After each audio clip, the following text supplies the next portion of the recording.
والسلام على حبیبہ محمد وآلہ وصحبہ اجمعین۔ اعوذ باللہ من الشیطان الرجیم، بسم اللہ الرحمن الرحیم۔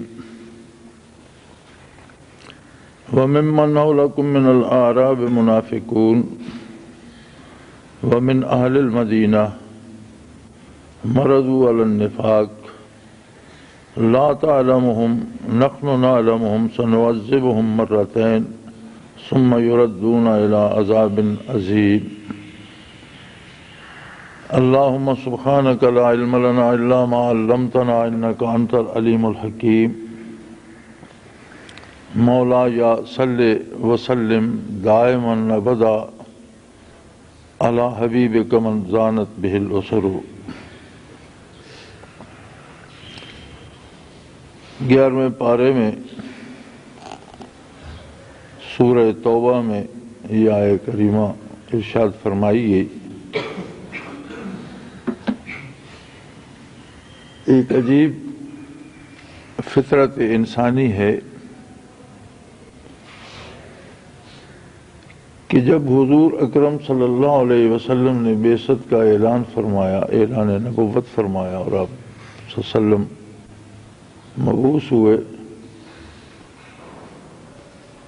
تو دنیا کا کفر آپ کی مخالفت پہ متحد ہو گیا، اور 13 سالہ مکہ مکرمہ کی حیات طیبہ میں جتنے لوگوں کو نور ایمان نصیب ہوا وہ بڑے مخلص، بڑے کھرے اور جان فروش تھے، اس لیے کہ اس 13 سالہ عرصہ میں قربانیاں دینا پڑی، جانیں دینا پڑی، مال نچھاور کرنا پڑے، دکھ اٹھانا پڑے، تکالیف اٹھانا پڑی، مگر جب آقا نامدار صلی اللہ علیہ وآلہ وسلم مدینہ منورہ وارد ہوئے اور ریاست اسلامی کی بنیاد رکھی گئی اور اسلام بلاد عرب میں پھیلنا شروع ہوا اور لوگ جوک در جوک اسلام میں شامل ہونے لگے، یدخلون فی دین اللہ افواجا، فوج در فوج لوگ دین میں داخل ہونے لگے، تو اس میں ایسے لوگ بھی آئے جن کا مقصد دین نہیں تھا، دنیاوی مفادات تھے، اور بڑے مواقع پر انہوں نے نبی اکرم صلی اللہ علیہ وسلم کو دھوکے دیے، بہت مشکل وقت پر بھی دھوکے دیے، عین میدان احد میں منافقین اپنے ساتھ اپنے ساتھیوں کو لے کر عین میدان کارزار سے الگ ہو گئے، اور طرح طرح کے مصائب اور تکالیف پیدا کی، حتیٰ کہ آقا نامدار صلی اللہ علیہ وسلم کے اہل بیت پر اور خاندان پر بہتان تراشی کی، اس لیے کہ یہ وہ لوگ تھے جو زبان سے تو کلمہ پڑھتے تھے، اور عجیب بات ہے کہ ان بد نصیبوں کو آپ صلی اللہ علیہ وسلم کی صحبت بھی حاصل تھی، نمازیں بھی آپ کے ساتھ مسجد نبوی میں نصیب ہو جاتی تھی، روزے بھی رکھتے تھے، مسلمانوں کی طرح بظاہر عبادت بھی کرتے تھے، لیکن ان کے مقاصد الگ تھے۔ سو رب جلیل نے ارشاد فرمایا، وَمِمَّنْ حَوْلَكُم مِّنَ الْأَعْرَابِ مُنَافِقُونَ وَمِنْ أَهْلِ الْمَدِينَةِ، ایسے لوگ ہیں جو گرد و نواح کے دیہات سے آپ کے ساتھ دعوی ایمان کر کے شامل ہو گئے ہیں، اور ایسے لوگ اہل مدینہ میں بھی ہیں جو دعوی ایمان رکھتے ہیں اور آپ کے ساتھ عبادات میں شریک ہوتے ہیں، لیکن مردوا علی النفاق، اپنے نفاق پر اڑے ہوئے ہیں، ان کی منافقت ان کے اندر سے نکلتی نہیں ہے، یہ محض دنیاوی مفادات کے لیے اس پر اڑے ہوئے ہیں۔ اور فرمایا لا تعلمہم، اے میرے حبیب آپ کو ان کی خبر نہیں ہوتی، یہ اتنے خفیہ طریقے سے کام کرتے ہیں کہ کانوں کان پتہ نہیں چلنے دیتے، لیکن ایسی بھی بات نہیں ہے کہ ان کا کسی کو پتہ نہ ہو۔ نحن نعلمہم، میں جو رب العالمین ہوں میں ان سب کو جانتا ہوں، ان کی ایک ایک حرکت میرے علم میں ہے، اور میں یہ بھی واضح کر دینا چاہتا ہوں سنعذبہم مرتین، ان کو میں 2 دفعہ عذاب دوں گا۔ ایک دفعہ دنیا میں ذلت و خواری ان کے نصیب میں ہوگی، دنیا کی پریشانیاں ان کے حصے میں آئیں گی اور ذلیل و رسوا ہو کر دنیا سے جائیں گے، اور آخرت میں دوبارہ آخرت کا عذاب ان کا منتظر ہوگا۔ برزخ میں پھر انہیں عذاب کا سامنا ہوگا، دنیا سے جانے کے بعد برزخ کا عذاب ان کا انتظار کر رہا ہوگا۔ ثم یردون الی عذاب عظیم، اور پھر روز حشر انہیں بہت بڑے عذاب کی طرف ہنکا کر لے جایا جائے گا۔ 2 عذاب تو جہنم میں جانے سے پہلے منافقین کے حصے میں آئیں گے، دنیا کی ذلت و رسوائی، اور اس کے بعد برزخ کی رسوائی، اور اس کے بعد میدان حشر میں انہیں اللہ کے بہت بڑے عذاب سے گزرنا ہوگا۔ یہ ایک قاعدہ کلیہ ہے کہ جب تک دین اسلام میں قربانیوں کی گنجائش تھی، تب تک جو لوگ آئے ان کی بات اسی سورہ توبہ میں ارشاد فرمائی جاتی ہے، اس سے پہلی آیت میں والسابقون الاولون من المہاجرین والانصار، سبقت لے جانے والے مہاجرین اور انصار میں سے، یعنی وہ لوگ جو دین میں دوسروں سے سبقت لے گئے، اور وہ ایسے کھڑے لوگ تھے مکی زندگی میں جنہوں نے ایمان قبول کیا، پھر اہل مدینہ جنہوں نے ان کی نصرت کی، اور جب دنیا کی زمین ان پر تنگ ہو رہی تھی انہوں نے اپنے دلوں کے دروازے کھول دیے اور ان کے لیے اپنی جانیں حاضر کی، اپنا مال حاضر کیا، اپنے سامان ان کے ساتھ بانٹ لیے۔ یہ ایسے لوگ ہیں کہ قیامت تک جو بھی ان کا اتباع کرے گا اور خلوص سے کرے گا، والذین اتبعوہم بإحسان، جو بھی ان کی پیروی کرے گا اور پورے خلوص دل سے کرے گا، رضی اللہ عنہم ورضوا عنہ، اللہ اس پر راضی ہوگا، اور اتنا راضی ہوگا کہ وہ کہہ اٹھے گا کہ اللہ میں ہمیشہ ہمیشہ تیرے انعام پہ تیرا شکر ادا کرتا رہوں گا۔ وَأَعَدَّ لَهُمْ جَنَّاتٍ تَجْرِي مِن تَحْتِهَا الْأَنْهَارُ خَالِدِينَ فِيهَا أَبَدًا، اور انہی لوگوں کے لیے جنت پیدا کی گئی ہے، بنائی گئی ہے، جس میں باغات اور نہریں ہیں، خالدین فیہا ابدا، وہ لوگ اس میں ہمیشہ رہیں گے،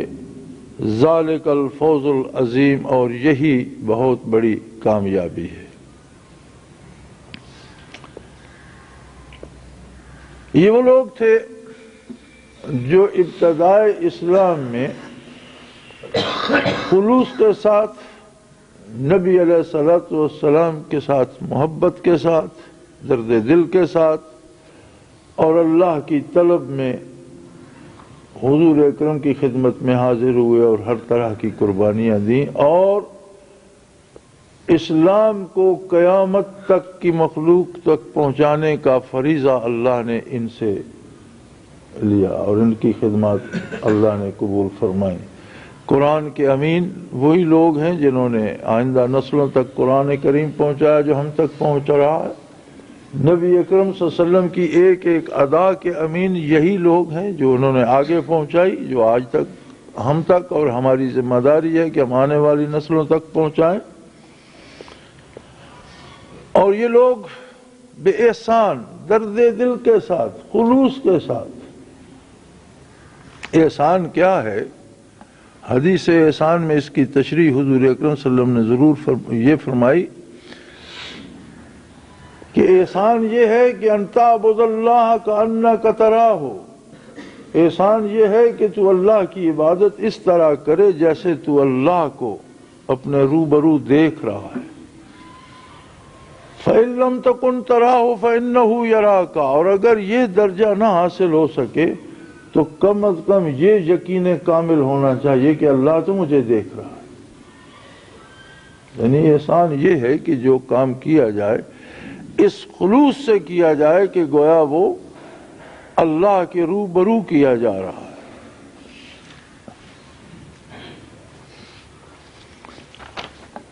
ایسے بلند مرتبہ، ایسے عظیم لوگ جو پیغام نبوت کو پہنچانے کے امین ثابت ہوئے۔ نبی اکرم صلی اللہ علیہ وسلم مبعوث تو ہوئے تھے ساری انسانیت کے لیے، لیکن آپ ذاتی طور پر جزیرہ نما عرب کی مبارک سرزمین سے کہیں باہر تشریف نہیں لے گئے۔ مدینہ منورہ سے سلاطین عجم کو آپ صلی اللہ علیہ وسلم کے خطوط ضرور پہنچے، لیکن بنفس نفیس حضور اکرم صلی اللہ علیہ وسلم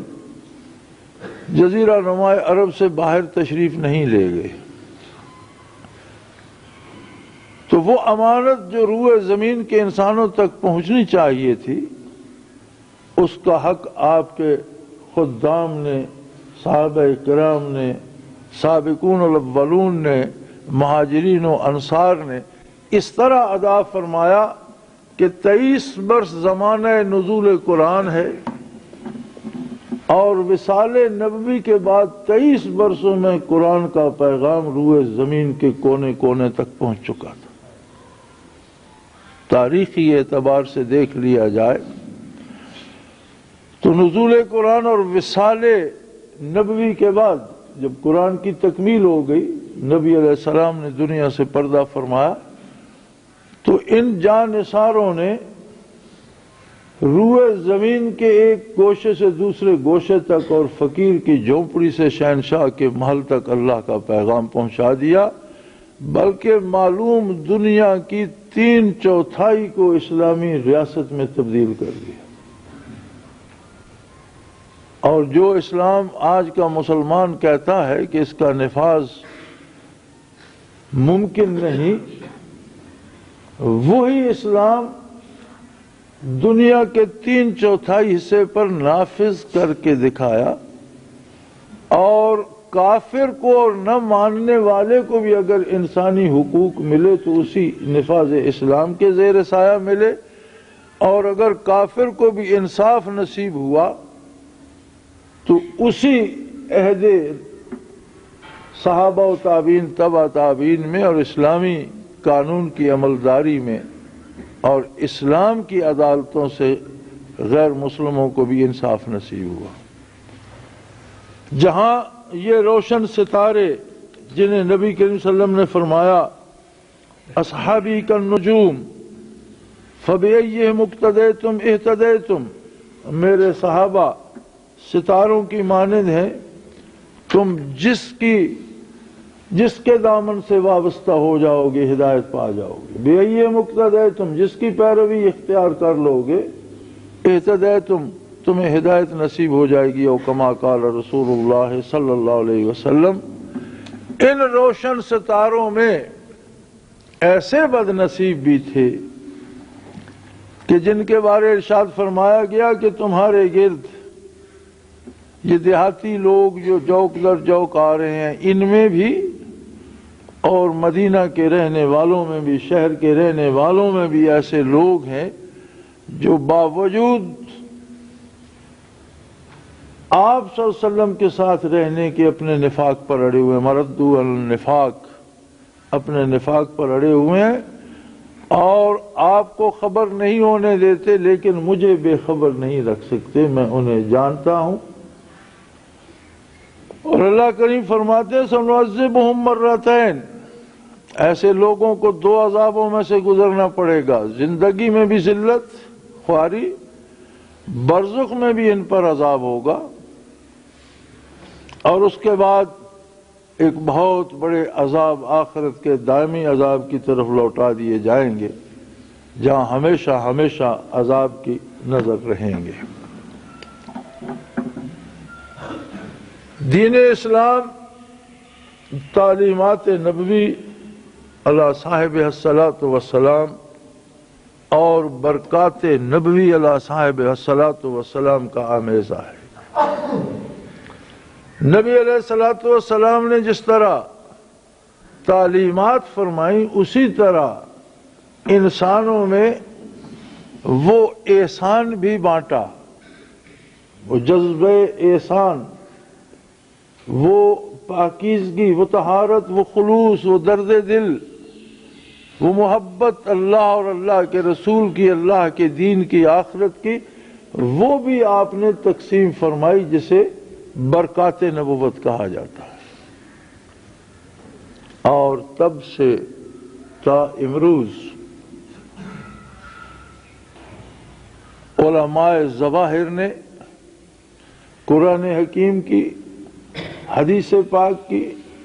شرعی احکام کی، مرضیات باری کی، سنت پیغمبر صلی اللہ علیہ وسلم کی حفاظت کی، اور اس کے لیے عمریں لگا دی، آدھی عمریں سیکھنے میں صرف کر دی اور باقی کی آدھی عمریں سکھانے میں صرف کر دی، اور یہ سلسلہ تعلیمات نبوت کا علماء ظواہر نے قائم رکھا۔ لیکن ان کے ساتھ سلاسل تصوف و سلوک اس عہد ذرّی سے لے کر آج تک روئے زمین پر مصروف عمل ہیں، اور یہ ایسے لوگ ہیں جو تعلیمات بھی بانٹتے ہیں اور اس کے ساتھ برکات بھی بانٹتے ہیں۔ ایسی بات نہیں ہے کہ صوفیہ تعلیمات ظاہری سے بے بہرہ ہوتے ہیں، بلکہ علوم ظواہر بھی بانٹتے ہیں اور برکات قلبی بھی بانٹتے ہیں۔ اور تزکیہ اور احسان جو ایک کیفیت تھی اور جس کے نتیجے میں صحابہ کبار کے سارا وجود ذاکر ہو گیا اور ان کے ایک ایک ذرہ بدن نے اللہ اللہ کرنا شروع کر دیا، اسی طرح وہ لوگ قیامت تک باقی رہیں گے جن کی محافل، جن کے پاس بیٹھنے اٹھنے میں، جن کے پاس جانے اور جن سے حاصل کرنے میں اللہ کی وہ رحمت نصیب ہوگی کہ وجود بھی قلب تو قلب وجود بھی ذاکر ہو جائیں گے، خون بھی ذاکر ہو جائیں گے، جسم و جان ذاکر ہو جائے گی، بلکہ اللہ کے بندوں کے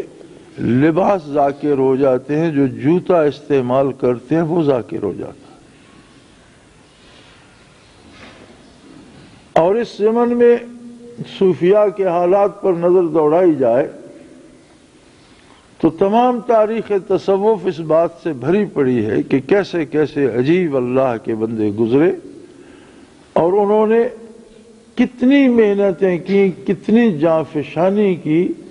اور کس درد دل کے ساتھ اس امانت کو لوگوں تک پہنچایا۔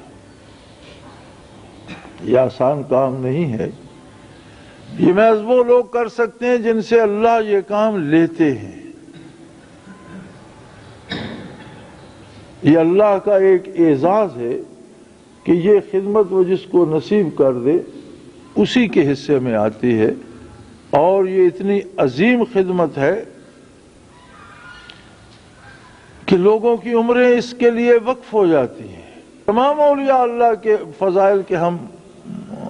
پہ یقین رکھتے ہیں، ہم تمام کی عزت پہ، ہم اپنے آپ کو ان کی جوتیوں کے خاک کے برابر بھی نہیں سمجھتے. وہ سارے دامان رسالت کے اور چمن رسالت کے پھول ہیں، اور سب میں بے شمار اللہ کی دیے ہوئے انعامات ہیں. وہ جو کسی نے فارسی میں کہا تھا، ہر گل را رنگ و بوئے دیگر است. ہر پھول اپنا رنگ الگ رکھتا ہے، اپنی خوشبو الگ رکھتا ہے، لیکن ہر پھول پھول ہوتا ہے.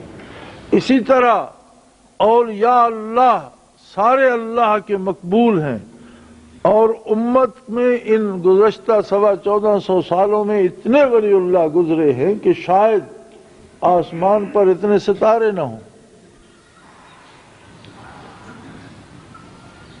اللہ اگر چشم بصیرت عطا فرمائے تو زمین پہ نگاہ کی جائے تو اس پہ ستاروں کی نسبت زیادہ نور اور زیادہ روشنیاں جگہ جگہ اور ذرے ذرے سے اٹھتی نظر آتی ہیں. ہاں یہ بات ہے کہ وہ عظیم لوگ تھے، اللہ کے مقبول بندے تھے، اور ہم بہت کمزور لوگ ہیں. ہم پہ جب بوجھ آتا ہے تو ہماری ہمتیں جواب دے جاتی ہیں. اللہ کریم مالک ہے، حافظ ہے، اور اس سے میری دعا ہے کہ اللہ ہم پر اتنا بوجھ نہ ڈال جو ہم برداشت نہ کر سکیں.